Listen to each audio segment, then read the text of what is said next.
Vamos a ponernos en la presencia del Señor. El día de hoy, último día de nuestra asamblea, quisiera proponerles un texto que nos ha iluminado durante estas semanas de Navidad. En el nombre del Padre, del Hijo, del Espíritu Santo. Amén. Se lee en el Evangelio. Había en la misma comarca unos pastores que dormían a la intemperie y vigilaban por turno durante la noche su rebaño. Se les presentó el ángel del Señor, la gloria del Señor los envolvió en su luz y se llenaron de temor. El ángel les dijo: no temas, pues les anuncio una gran alegría, que lo será para todo el pueblo. Os ha nacido hoy en la ciudad de David un Salvador, que es el Cristo, Señor. Esto les servirá de señal. Encontrarán un niño envuelto en pañales, acostado en un pesebre. De pronto se juntó con el ángel una multitud del ejército celestial que alababa a Dios, diciéndoles: gloria a Dios en las alturas y en la tierra paz a los hombres en quien el Señor se complace. Cuando los ángeles los dejaron y se fueron al cielo, los pastores se decían unos a otros: vamos a Belén a ver lo que ha sucedido. Fueron a toda prisa y encontraron a María y a José y al niño acostado en el pesebre. Al verlo, contaron lo que les había dicho acerca de aquel niño, y todos cuantos lo oían se maravillaban de lo que los pastores decían. María guardaba todas estas cosas y las meditaba en su interior. Palabra del Señor. A ti, Señor Jesús. Pidamos a nuestro Dios, a nuestra Madre, esa capacidad de contemplar y de guardar, esa doble capacidad de contemplar lo que otros solo miran, nosotros debemos contemplar, y esa capacidad de guardar lo que Dios nos propone, no lo que el mundo nos propone, saber guardar para saber contemplar. Hoy el Señor en esta lectura nos propone esa capacidad doble. Al terminar la asamblea, guardemos como María y contemplemos como los pastores. Dios te salve María, llena eres de gracia, el Señor es contigo. Bendita eres entre todas las mujeres, y bendito es el fruto de tu vientre Jesús. Santa María, Madre de Dios, ruega por nosotros pecadores, ahora y en la hora de nuestra muerte. Amén. Santa María, Madre de la Iglesia, Ruega por nosotros. En nombre del Padre, del Hijo y del Espíritu Santo. Amén. Pueden tomar asiento.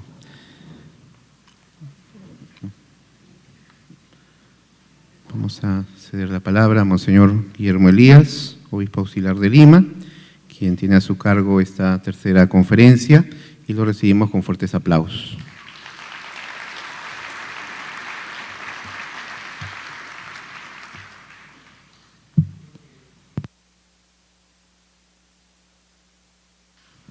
Yo creo que estos 2 días nos han ayudado realmente a entender la magnitud de lo que Dios quiere.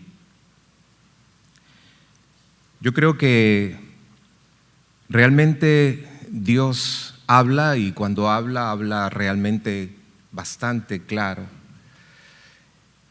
El lunes contemplábamos una realidad que definitivamente, para quienes queremos hacer su voluntad, nos retaba, nos interpelaba.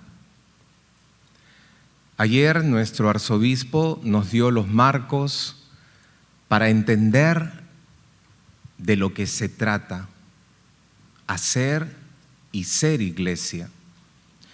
Hoy voy a intentar concretar a través de algo que se propone a partir de estos 2 días. Voy a contemplar 5 desafíos, y en cada desafío voy a contemplar a algunas líneas de acción que creo que podríamos tener en cuenta para el plan pastoral que vamos a elaborar. Lo primero que me parece importante es la opción pastoral que tenemos que tener. La iglesia local o diocesana es el pueblo de Dios convocado desde un territorio concreto y un pueblo completo, desde un territorio y desde un pueblo completo, desde un territorio para servir contextualmente a ese pueblo. Y yo he tenido realmente la oportunidad de trabajar en varias comunidades, en varios lugares. Y puedo decir con la experiencia misma que no es lo mismo ser párroco de un sector que de otro. Es importante tener en cuenta que la iglesia diocesana es un pueblo convocado desde un territorio, con su realidad, con su generosidad, con todo lo bueno, pero también con todos los retos que esto propone, y acompañar a un pueblo completo para vivir en el Señor. Esta iglesia local es misterio de comunión, como pueblo de Dios, pero al mismo tiempo es iglesia en misión. Iglesia en misión, orientada hacia su pueblo, peregrina con él en la historia. No puede caminar aislada de la experiencia propia del pueblo. La iglesia está en misión y es misión ella misma. No está estática en la historia. Se mueve, acontece el paso de Dios y eso la transforma, eso la nutre, eso la ilumina y eso la reta. Hace 12 años, Benedicto XVI se preguntaba en la inauguración de la Quinta Conferencia General del Episcopado Latinoamericano: ¿qué ha significado la aceptación de la fe para los pueblos de América y del Caribe? Y yo creo que a mí personalmente, que he regresado a mi arquidiócesis de la que fui y en el que fui ordenado presbítero hace 38 años, me pregunto y nos preguntamos esos días, ¿qué ha de significar el acompañar a este pueblo aquí en Lima? Yo creo que esta asamblea sinodal, recogiendo todo lo bueno del pasado, que ninguno de nosotros puede negar, se dispone a vivir el presente y debe iniciar un largo proceso de escucha que el Papa nos pidió a los obispos de Lima hace algún tiempo que estuvimos ahí en Roma. Escuchen, que permita un espacio seguro y confiado y que nos ayude a responder a la interrogante de un ambiente que se sepa acoger, abrazar y sentir lo que cada miembro de la comunidad experimenta, lo que todos estamos sintiendo. Y para quienes hemos vivido esta asamblea sinodal, ¿ustedes han escuchado hablar a Dios estos días o no? ¿Han escuchado hablar a Dios o no? Yo a gritos. Dios me ha gritado. Y el primer día era un kairos para mí estar acá, decirme, pero ¿qué hago aquí? Después de 24 años me vuelves a traer aquí, a la arquidiócesis donde nací, donde soñé, donde me inspiré para hacer y entregar mi vida a ti. Y hoy, en este momento de la historia de Lima, me traes aquí. ¿Qué estás diciéndome? En medio de un ambiente creciente de profunda desconfianza, de desencanto, desaliento, pesimismo e indiferencia, pero también de cosas realmente muy buenas. Yo creo que la opción fundamental hoy en nuestra iglesia de Lima es la escucha y la esperanza. En ello podría yo mirar lo profundo de esto que viene hacia el futuro, escucha y esperanza, y una auténtica pastoral de escucha y esperanza que acoja afectiva y efectivamente los gozos y las esperanzas, las tristezas y las angustias de los hombres y mujeres de nuestro tiempo, con su marco complejo, con su confusión, pero también con su claridad para a veces contemplar las cosas. Sobre todo los pobres, los que sufren, porque aquellos son a la vez gozos y esperanzas, tristezas y angustias. Por eso no queremos realmente una iglesia defensiva, que se esté defendiendo contra todo y contra todos, que pierda la humildad, que deje de escuchar, que no permita cuestionar. A mí esta joven que ayer habló y se dirigía a nosotros, dirigiéndose a los obispos, lo que ella ha experimentado de ser escuchada realmente me parecía muy interesante. Que no pierda la juventud, como decía el Papa, que no se convierta en un museo. Para alcanzar esta premisa es urgente y necesario discernir. Tenemos que discernir. ¿Qué nos está diciendo Dios? ¿Qué nos está diciendo Dios a todos? A los laicos, especialmente también a los curas. ¿Qué nos está diciendo Dios? Y tengamos la libertad interior y la parresía, que fue lo que el Papa a nosotros nos dijo en ese diálogo que tuvimos con él. Parresía, es decir, valentía, osadía para hacer realmente las cosas. No es un momento para irnos atrás. Libertad interior, parresía, es decir, lanzarnos con valentía y confianza a vivir y ayudar a vivir el encuentro con Cristo, quien es el mismo ayer, hoy y siempre, que habla de diversas maneras a cada quien según su necesidad. Para eso necesitamos acoger desafíos. Yo he podido ubicar 5 desafíos, quizá haya muchos más, pero yo he podido ubicar 5 desafíos en esos 3 días. Primer desafío: si nuestra Iglesia de Lima genera un proceso consciente de transformación, intenta ponerse en salida, que se descalce en las esquinas, en los rincones, en las fronteras, en las periferias existenciales, es decir, en los espacios donde los hombres y mujeres viven, trabajan, luchan, esperan y se desesperan. Entonces seremos una iglesia samaritana. Eso es un desafío. Pero ¿realmente creen ustedes que lo hemos logrado hacer? Yo creo que la realidad nos desafía a eso. Nos desafía. Una iglesia que genere procesos de transformación, que salga. ¿Qué provocará este primer desafío? Ese desafío supone líneas de acción. La primera línea de acción que contemplo es organizar una pastoral diocesana y parroquial, desde el reconocimiento del contexto de mayor sufrimiento y esperanza de su territorio.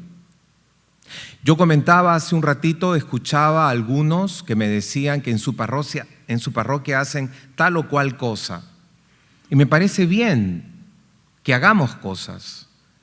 ¿Pero esto responde realmente a la necesidad de la propia comunidad? ¿O estamos respondiendo desde lo que nosotros creemos que necesita la comunidad? ¿Cuántas parroquias se han atrevido a hacer un diagnóstico situacional? Realmente un diagnóstico situacional. Porque a veces pateamos, ¿no?, la pelota en el aire y elaboramos planes pastorales, pero sin que realmente el contexto de la parroquia que tenemos nos exija lo que hacemos. Propiciar una pastoral orgánica, renovada y vigorosa. Segunda línea de acción. De manera que la variedad de carismas, ministerios y servicios, organizaciones se orienten en un mismo proyecto misionero para comunicar la vida en el propio territorio. A veces en la propia comunidad los grupos compiten. El coro de la mañana no se habla con el coro de la noche. Y entre los coros hay un tremendo conflicto. Y son miembros de la misma comunidad.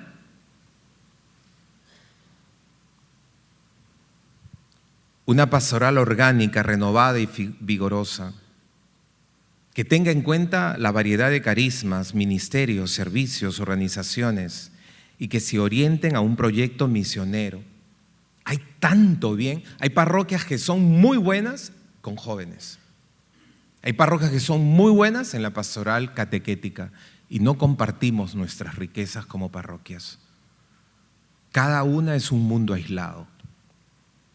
Impulsar una pastoral planificada que responda conscientemente a los desafíos y necesidades de la realidad.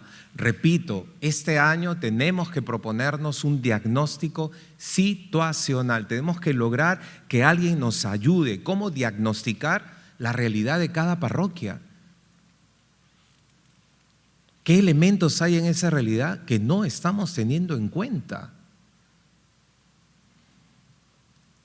Que provoque una conversión que evite la manipulación desde intereses y necesidades propias, o encerrándose en estructuras o en su falsa contención en las normas que nos vuelven jueces implacables, en las costumbres, donde nos sentimos tranquilos, mientras afuera hay una multitud hambrienta y Jesús nos repite sin cansarse: denles ustedes de comer. Denles ustedes de comer. En una constante actitud de discernimiento sobre las propias experiencias y actitudes pastorales.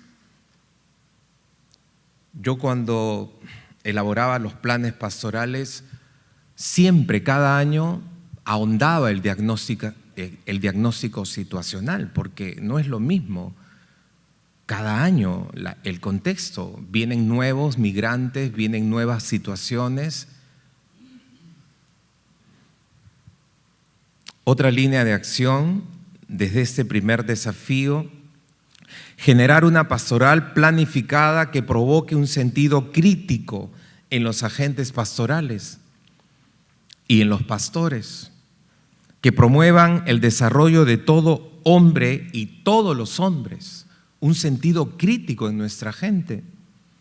Eso significa que estén dispuestos a salir de la propia comodidad y atreverse a llevar a todas las periferias, asumiendo la dinámica del éxodo, salir de sí, caminar y sembrar siempre de nuevo, siempre más allá, siempre con esa actitud de salida.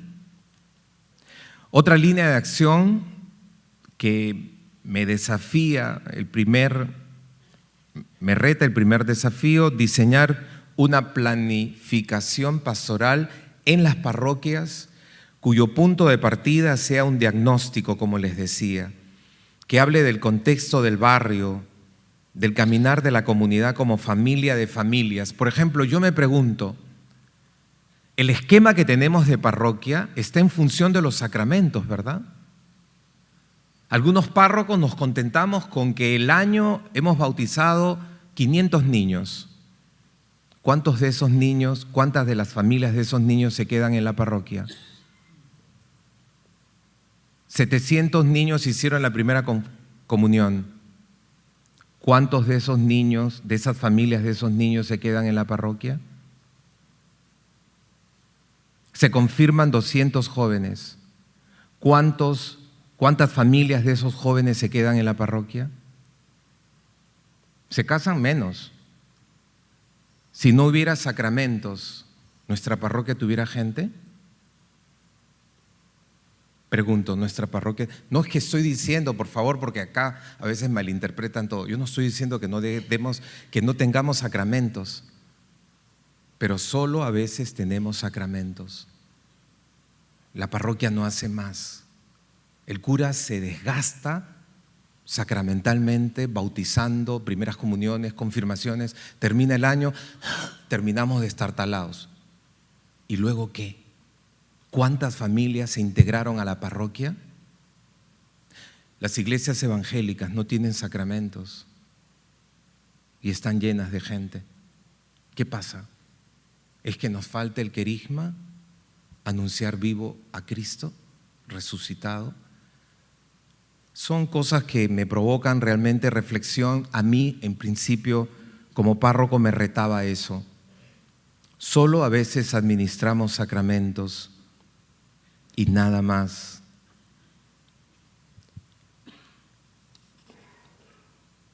Implementar una planificación pastoral de conjunto que involucre los procesos financieros y administrativos, desde el sentido de la solidaridad, la subsidiariedad, la austeridad, el servicio, la coherencia evangélica, la transparencia y la corresponsabilidad entre pastores y laicos en sinodalidad. Por ejemplo, yo he estado visitando parroquias de tan diversas acá en Lima en estos 6 meses, y en algunas, en estos días de Navidad, veía que iban a hacer una labor social, en otra parte se iban a ir fuera de la arquidiócesis a hacer pastoral social. Y dentro de la propia arquidiócesis hay zonas pobrísimas. ¿Por qué no somos parroquia hermana de otra parroquia dentro de la propia arquidiócesis? ¿Por qué no elegimos parroquias hermanas y nos convertimos en hermanos unos con otros en la propia? Y no tenemos que salir de la arquidiócesis para ser solidarios con los pobres, porque dentro de nuestra propia arquidiócesis hay muchísimas zonas pobres, extremadamente pobres, pero nos vamos buscando fuera a otros para ayudar. Dentro de la propia arquidiócesis, ¿por qué no podemos crear un plan de parroquias hermanas? Esta parroquia puede ser hermana de otra parroquia y compartir la riqueza de lo que son y de lo que tienen, no solo cosas. Fortalecer una planificación pastoral de conjunto, organizada en red, que impulse y acompañe procesos evangelizadores en la pastoral social, en la pastoral juvenil, en la pastoral de las familias, a través de programas y proyectos diseñados en comunión y participación. Toda la riqueza que tenemos, hay parroquias, repito, sumamente ricas, no solo en logística, sino en experiencias que podrían realmente enriquecer a otras parroquias. Otra línea de acción, implementar un proceso de revisión, definición de la división de las parroquias desde un enfoque territorial del desarrollo. Hay parroquias enormes y hay parroquias que son 5 manzanas. Ahí habría que revisar eso. Una línea de acción, habrá que revisar todo el tema de la división de las parroquias. Diseñar una estrategia de trabajo en red en favor del cuidado de la casa común. Considerando los principales problemas territoriales de Lima, cuidando del agua, el manejo de los residuos, la contaminación sonora, el cuidado de áreas verdes, agricultura familiar, riesgo de desastres. Yo he estado en algunas parroquias, en el RIMAC, en la zona de Flor de Mancaes, muy complejas, visitándolas este año, o en los barrios altos, este domingo de la Epifanía, y hay situaciones ahí realmente muy complejas.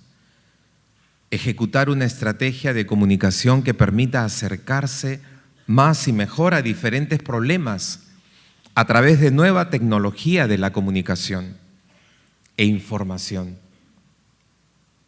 así como gestionar la comunicación interna de las comunidades parroquiales a través de una articulación en red.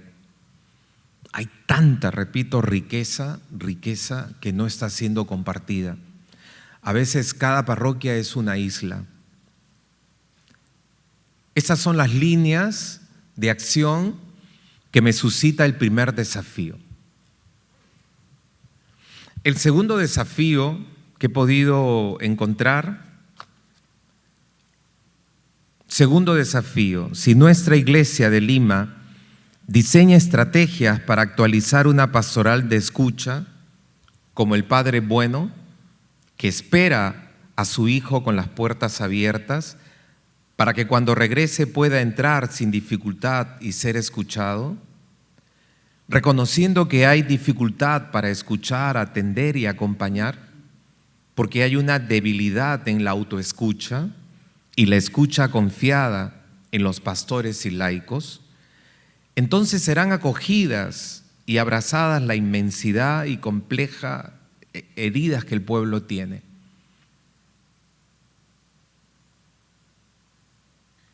A veces me pregunto, ¿por qué se van a otras iglesias?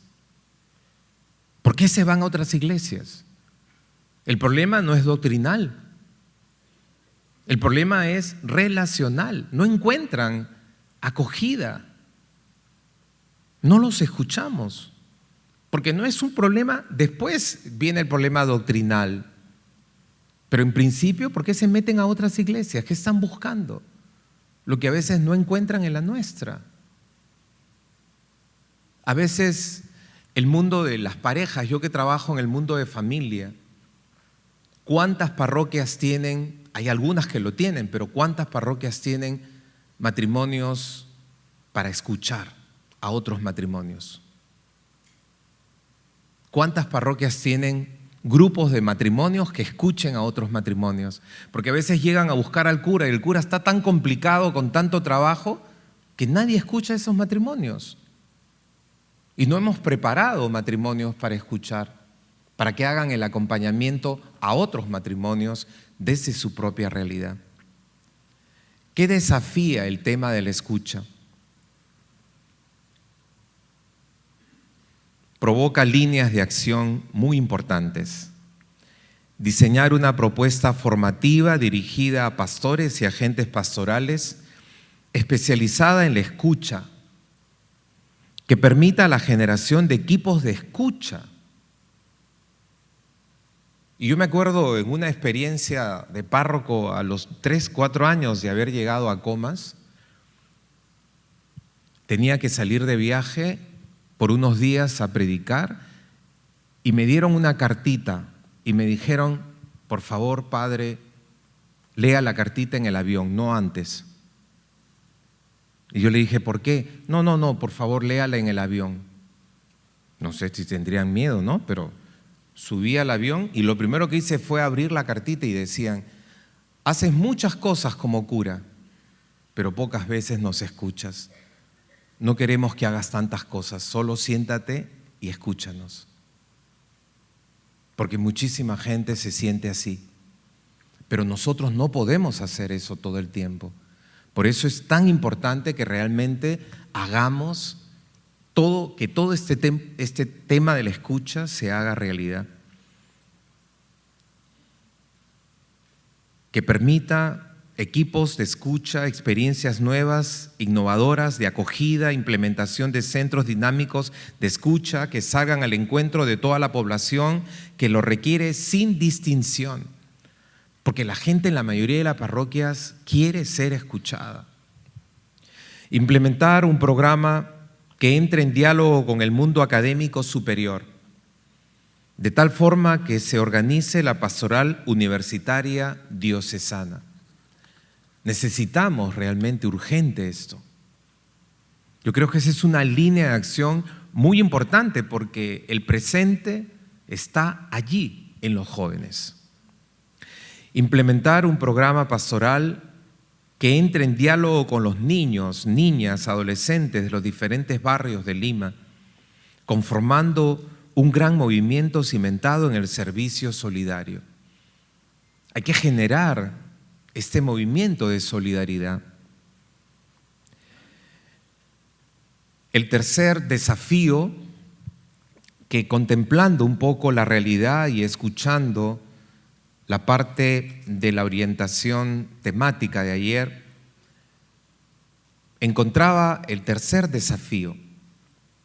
Si la Iglesia de Lima prioriza la formación desde el cuidado vocacional de sus pastores religiosos, religiosas y laicos, incidiendo en acompañar en conjunto las etapas del primer anuncio, la iniciación cristiana y la madurez en la fe, fortaleciendo la identidad cristiana que se descubre en el servicio afectivo y efectivo, cultivando ambientes vocacionales en las familias, en las parroquias, en las escuelas católicas, entonces nos hacemos corresponsables en la misión de Jesús, que sigue llamando a discípulos y misioneros para estar con Él y para enviarlos a cultivar el reino de Dios.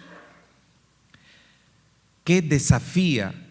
Ese desafío, ¿qué línea de acción propone? Generar nuevas estrategias para mejorar procesos de selección y acompañamiento de candidatos y candidatas para el presbiterio y la vida religiosa.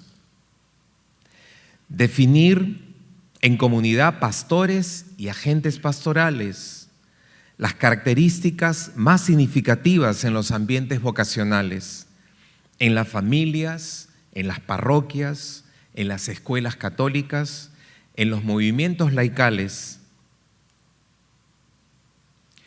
Y yo creo que tener en cuenta, de verdad, qué perfil de sacerdote y religiosa demanda esa realidad.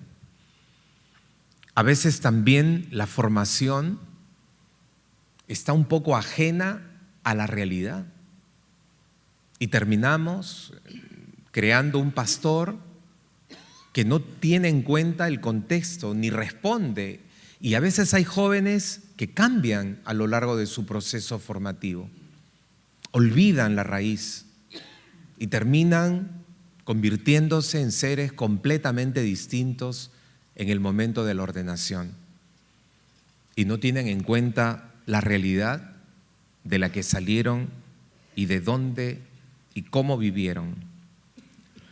Propiciar estructuras parroquiales que animen ambientes de diálogo en comunidad, actualizando así la sinodalidad, corresponsabilidad y participación de todo el pueblo de Dios. Formar un auténtico liderazgo de servicio a quienes van a ejercer algún ministerio en la comunidad parroquial, considerando la instalación de un organismo arquidiocesano que certifique la formación y propicie una auténtica escuela para el ministerio en la comunidad parroquial. Y creo que es urgente crear nuevos ministerios. Nuevos ministerios. Tenemos catequesis, tenemos liturgia, pero ¿qué otros nuevos ministerios se tendría que crear? La gama enorme de ministerios que esta iglesia arquidiocesana va a requerir en los próximos años es impresionante. Tenemos que concretizar esto. El cuarto desafío: si la Iglesia de Lima cultiva un presbiterio identificado con la historia, como les decía, desafíos y capacidades del pueblo y territorio de Lima,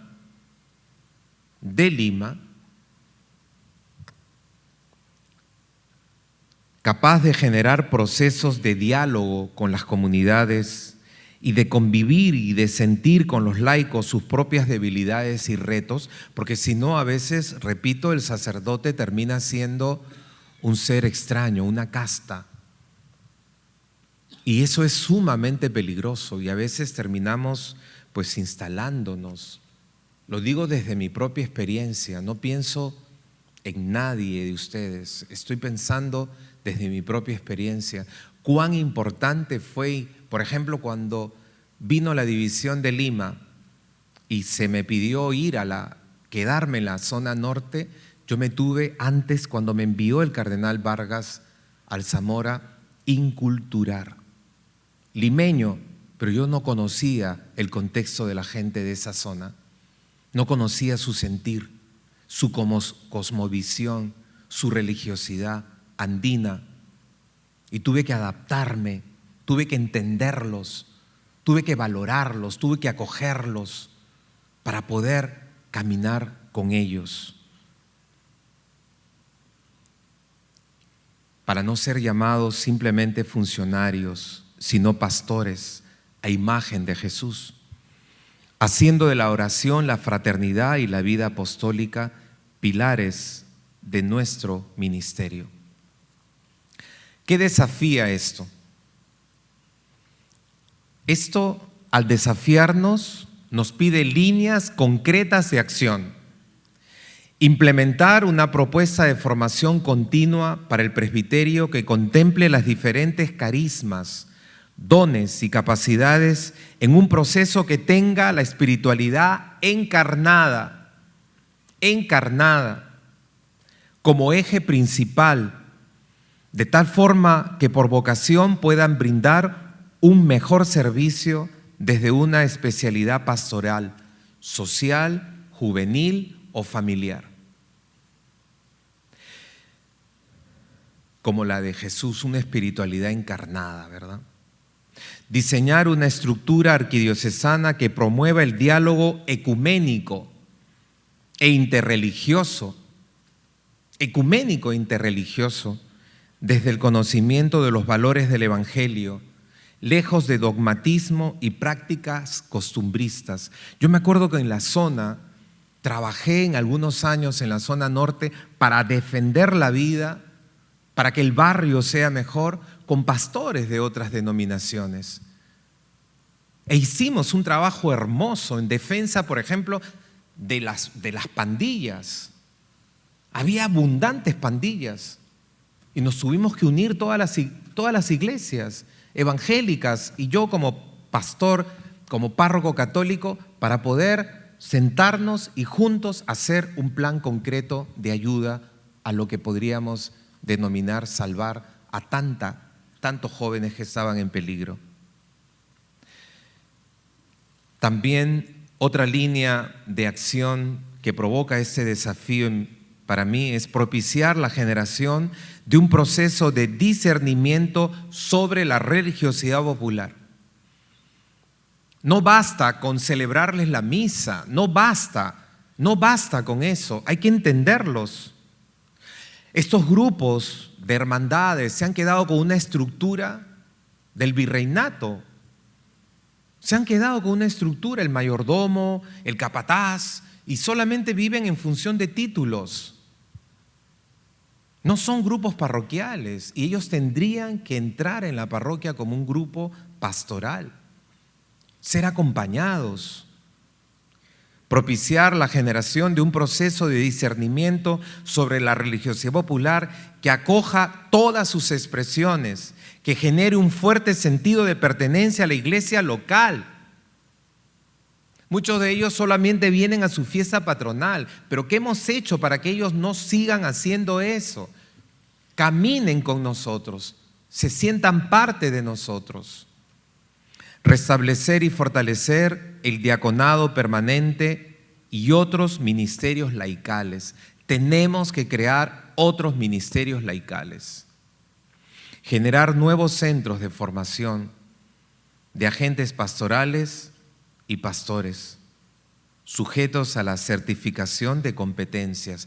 Necesitamos gente mejor formada por todo lo que está por venir. Diseñar una estrategia que responda a la prevención y atención en casos de acoso y abuso laboral y sexual en las comunidades parroquiales, como en las escuelas y centros pastorales arquidiocesanos. que contemplen protocolos, sanciones y derivaciones e instancias pertinentes en el ámbito eclesial, civil o penal. No podemos seguir siendo ajenos a esta realidad. Propiciar una formación y práctica litúrgica en los laicos y pastores, que enfaticen en la celebración de la fe y no en el cumplimiento del ritual.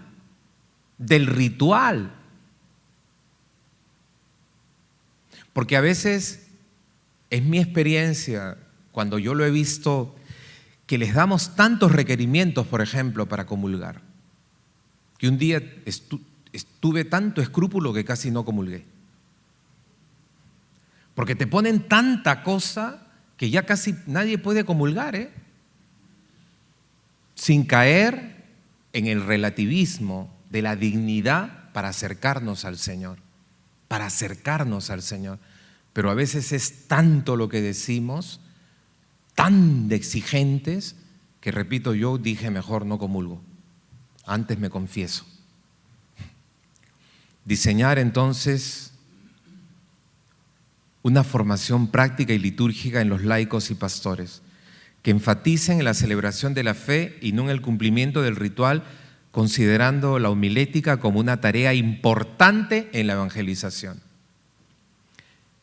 A los días de ser ordenado obispo, en un domingo dije, voy a entrar a una parroquia, a ver, y me senté en la última fila. Estaba con mi chaqueta, así, nadie se daba cuenta quién era yo. Miren, si no salí corriendo de allí, porque la homilética realmente era tan aburrida y todo era avisos parroquiales y fundamentalmente avisos económicos, que de verdad dije, yo voy a ir a todas las parroquias de Lima los domingos a escuchar. Porque de verdad hay algunos lugares, no digo todos, no se sientan lastimados ni ofendidos, ¿no? Además es mi estreno como obispo aquí, y me vayan a poner a mí ahorita un... que realmente yo los amo y estoy acá con alegría, pero de verdad estoy hablando desde mi experiencia de pastor, 38 años de párroco. La homilética es muy importante en la evangelización, que evite personalismos de cualquier tipo, para que nuestra liturgia sea más viva y tengamos una participación más consciente, más activa, más fructuosa de verdad. Y el último desafío, la misión propia de la Iglesia es llevar la esperanza a través del mensaje de Cristo. Y la esperanza no falla, porque el amor de Dios ha sido derramado en nuestros corazones por el Espíritu Santo que nos ha sido dado. Esto desafía a la Iglesia de Lima a elaborar un plan de acción en conjunto, que teniendo en cuenta todo el bien que recibimos, todo lo bueno que hemos recibido de nuestros antecesores, nos atrevamos a crear un nuevo presente, edificando a la Iglesia del futuro, porque yo no creo que veré los frutos. Pero lo que hoy hagamos, lo que hoy sembremos, lo que hoy logremos transformar en Lima, los hijos de sus hijos, de estos jóvenes que han estado aquí estos días, verán una iglesia renovada. Edificaremos la iglesia del futuro, involucrando la participación de todos, de todas las parroquias, los grupos pastorales, movimientos, carismas con los que cuenta la comunidad. Nosotros quizá no lo veremos, pero otros lo verán. Este desafío supone líneas de acción. La primera línea de acción que me parece sumamente importante, porque podríamos lograr un discernimiento enorme de todo lo que ha pasado, pero necesitamos suscitar en el interior de toda la comunidad un espíritu de renovación. Un espíritu de renovación. impulsado por el Espíritu Santo que actúa en todos nosotros.